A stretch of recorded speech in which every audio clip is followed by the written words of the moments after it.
Hello, welcome back to 30 Ever After. So a fun topic today. We're talking about the differences between dating in your 20s, in your 30s, and in your 40s. So watch his face.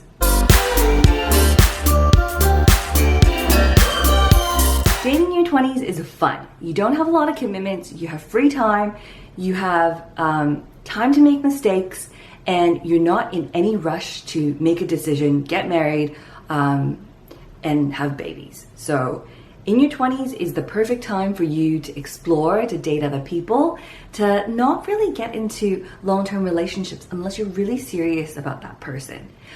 This is especially true in your early 20s and your even mid-20s when you're just experimenting, so that you figure out what kind of guys you like or women you like. Now, then it gets to when you get to your mid-20s and your late 20s though, I find that people start pairing off and all of a sudden things get a little more serious. You're looking for a potential long-term partner. Now, the mistake people in their 20s make is getting into long-term relationships that they're not really happy in.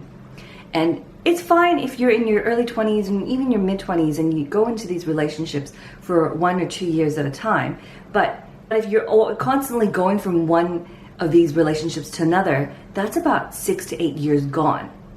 So what you want to do is really decide and take this time, take that decade to figure out what you really want and only get into a relationship you feel has long-term potential. Then in your 30s, dating in your 30s. Now, this is a game changer.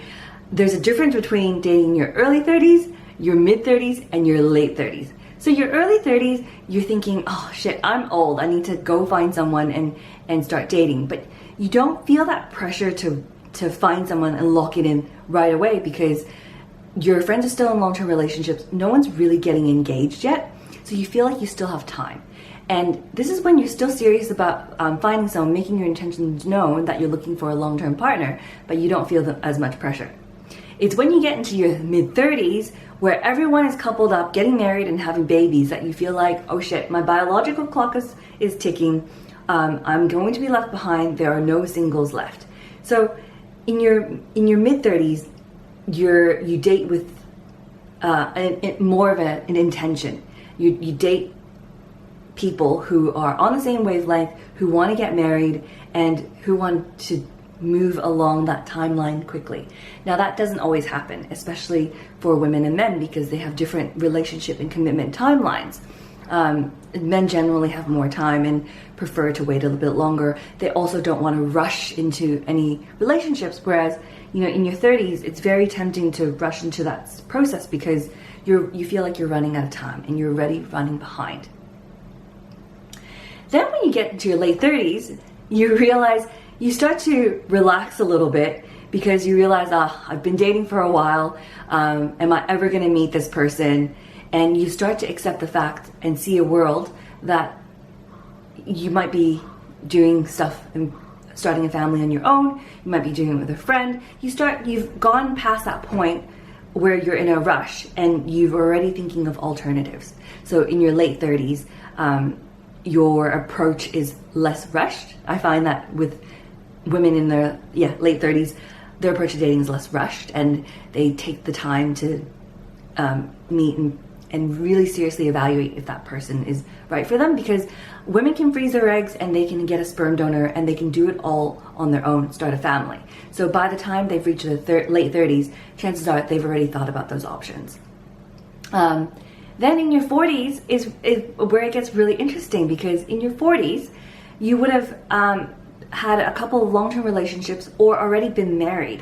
So if those relationships have fizzled out, you would have learned a lot from them and you would know what you're looking for in the next one. So you're less likely, you've got less time to date because you probably have other commitments with family and children, but that time devoted to dating, you're serious about it. And I find that everyone in that 40s pool is generally in the same wavelength. So chances are they've